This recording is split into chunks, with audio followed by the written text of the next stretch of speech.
À Crans-Montana, la responsabilité de la commune est au cœur des interrogations. Les inspections obligatoires n'ont pas été effectuées, la mousse pas détectée. Des dysfonctionnements qui ne se limitent pas au bar Constellation. Dans ce document communal, une pièce clé du dossier de justice, l'état des contrôles incendie début 2025 est alarmant. Il fait un certain nombre de locaux, mais effectivement, par rapport à l'exigence de la loi où c'est toutes les années, on voit bien qu'il y a largement pas ça, quoi. Donc, pas de visite. Il semble que la documentation soit un peu... il n'y ait pas grand-chose, quoi. 81% des établissements publics ne sont pas inspectés annuellement, pourtant une obligation légale. Le dernier contrôle du Constellation date de 2019. Certains établissements sont encore pires. Cette école n'a pas été contrôlée pendant 8 ans. S'il n'y a pas de suivi, c'est problématique. Il faut penser que les chargés de sécurité communaux ils font des remarques. Après, il faut aussi qu'ils soient appuyés par leur hiérarchie pour pouvoir mettre du poids sur les remarques pour que celles soient suivies par le propriétaire ou l'exploitant. C'est clair que s'il n'y a pas de bâton, c'est difficile de faire suivre les remarques.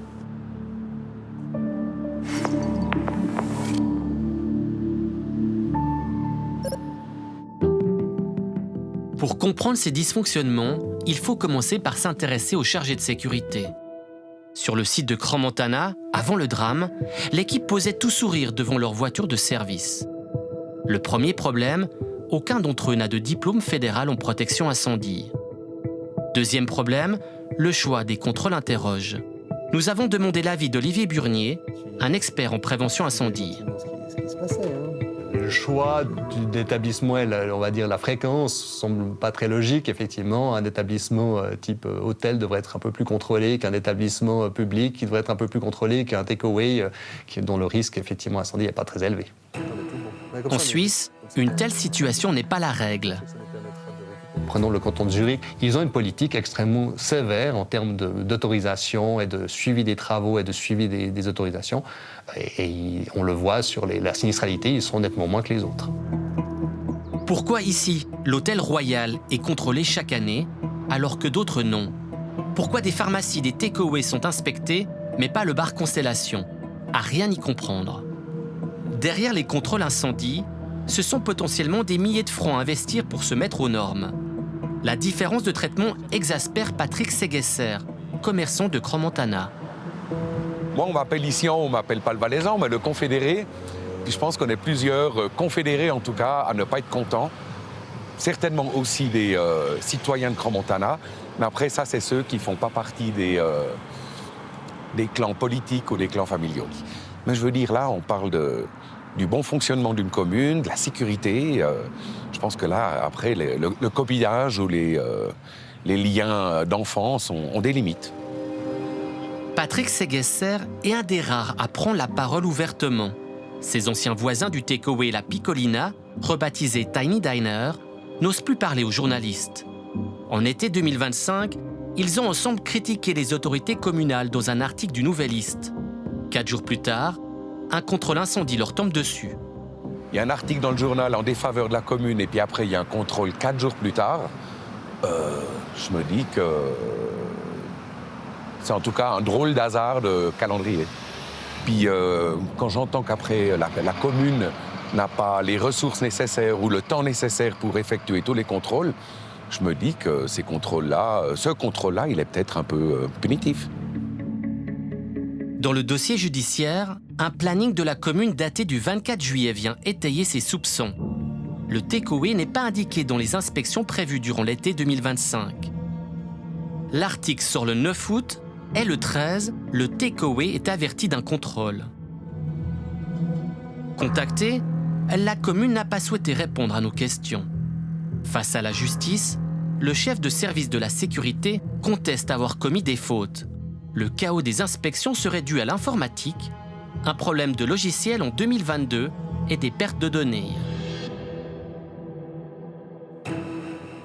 Dans le drame de Crans-Montana, un autre service, celui de la construction, a également commis une erreur importante.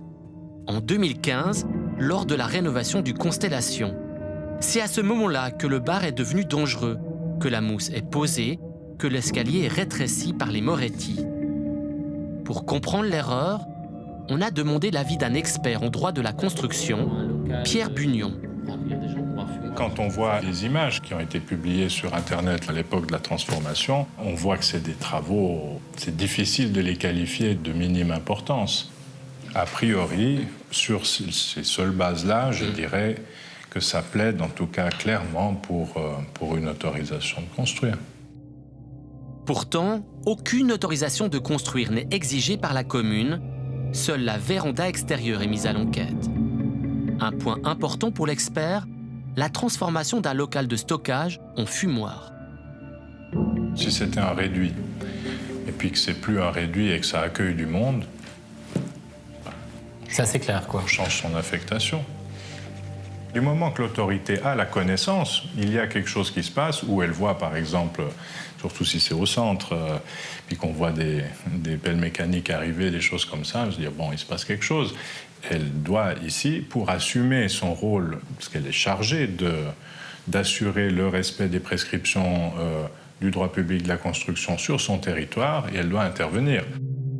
Une enquête publique, un permis de construire, aurait impliqué un contrôle du sous-sol, des mousses, du danger incendie. Derrière cette occasion manquée, le responsable communal du secteur, M. D. Et M. D, nous avons découvert qu'il a été condamné dans une autre affaire pour négligence. En 2019, Patrick Morin a eu un accident durant l'Open de golf de Crans-Montana. L'after de l'Open se trouve dans la rue centrale à Crans-Montana. Et là, il y a des stands, il y a des bars, il y a tout, quoi. Donc on continue à faire la fête là-bas. Et à un moment donné, vers les 22h, moi j'avais prévu de descendre avec ma mère, donc du coup je lui ai dit je l'appelle. Je me suis juste écarté du groupe de mes amis, j'ai reculé de 2 pas et j'ai pas vu qu'en fait derrière moi il y avait une barrière. Puis avec la barrière qui est basse, elle m'a tapé le genou. Je suis tombé 3 mètres et je suis arrivé en bas, en fait, je me suis cogné la tête. Et en me levant, en fait, j'ai compris qu'en fait, j'avais plus de jambes. Puis en fait, en tombant, j'ai éclaté la moelle épinière. Bien visible sur ces photos, la barrière de protection n'est pas aux normes, beaucoup trop basse. Elle l'a fait basculer dans ses escaliers. La commune a pourtant été avertie par courriel, par un voisin, 1 année avant l'accident. Je souhaiterais attirer votre attention sur cet escalier qui tombe en total délabrement. Cela devient dangereux, en plus d'être une sorte de poubelle publique. Et c'est M. D qui a répondu. Nous allons traiter votre demande dans les meilleurs délais. On reçoit un mail, on va voir. Et après, je veux dire, on agit, on n'attend pas. Alors moi, il y a un accident, ils ont agi très vite. 4 jours après, il y avait une barrière. En deuxième instance, M. D est acquitté par la justice. La barrière se situe sur fond privé et M. D a suivi la procédure. Avec le drame du Constellation, cette affaire supplémentaire interroge sur le sérieux de la commune face aux risques et au respect des normes. Moi, ça fait déjà écho à mon histoire. Quand je me dis que ce que vous me dites là, moi, je pense que j'arriverai jamais à dormir, quoi. Ça doit être... je sais pas comment... Excusez-moi, mais j'arrive pas à exprimer le fait qu'il est responsable. Je veux dire, au bout d'un moment, on peut pas se cacher derrière d'autres services, et ça, il faut prendre ses responsabilités, il faut faire le travail qui est donné. Il y a un cahier des charges, je pense, dans la construction qui est fait, mais au bout d'un moment, on peut plus se cacher, quoi. Il faut prendre ses responsabilités. Les manquements au sein des services communaux sont nombreux, mais est-ce que les autorités politiques le savaient ? Plusieurs sources anonymes nous ont parlé d'un document explosif, un audit confidentiel sur Crans-Montana. À notre connaissance, il n'est pas dans le dossier de justice, ni entre les mains des avocats des victimes. Cet audit, nous avons pu le consulter en toute discrétion.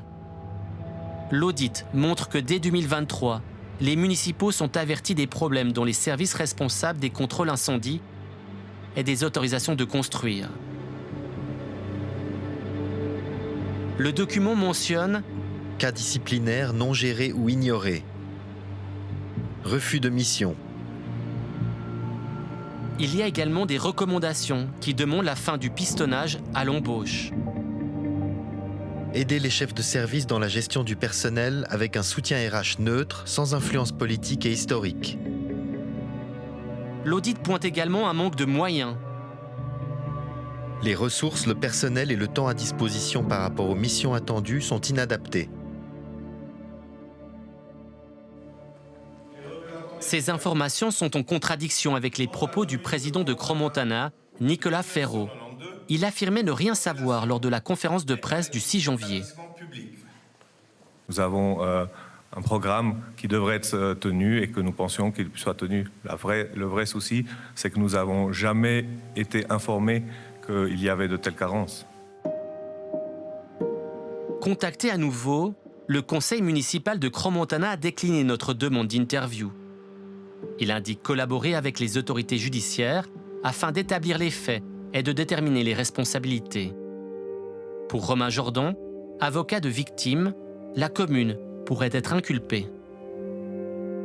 Quand vous êtes à la tête d'une administration, vous devez vous assurer qu'on engage des gens qui sont formés, qui ont les compétences pour le poste et qui font leur travail. Vous devez vous assurer que l'échelon de responsabilité s'assure que le travail et les obligations légales de la commune sont réalisées, sont respectées. L'impact est sur le plan pénal, mais aussi civil. Des millions sont en jeu. Et c'est à quel montant que ça risque de se facturer, ces demandes civiles? Écoutez, il y a plusieurs spécialistes et on y travaille actuellement qui ont fait des estimations. On parle de centaines de millions de francs suisses. Par dignité, je ne vais pas aborder les situations concrètes, mais c'est plus que tragique. Vous pensez à des gamins de 14, 15, 16 ans, 17 ans qui avaient leur vie devant eux, qui se retrouvent potentiellement condamnés à subir pendant des années, voire pendant toute leur vie, des suivis médicaux, des suivis psychologiques, qui ont par hypothèse perdu l'usage de leurs jambes, l'usage de leurs mains, qui sont devenus aveugles. Et tout ça dans une vie d'adulte, dans une vie complète d'être humain, ça prend du temps et donc ça coûte. À ce stade, seul le couple Moretti ainsi que 2 chargés de sécurité de Crans-Montana sont inculpés par la justice. Il faudra encore attendre des mois, des années, avant qu'un jugement soit rendu.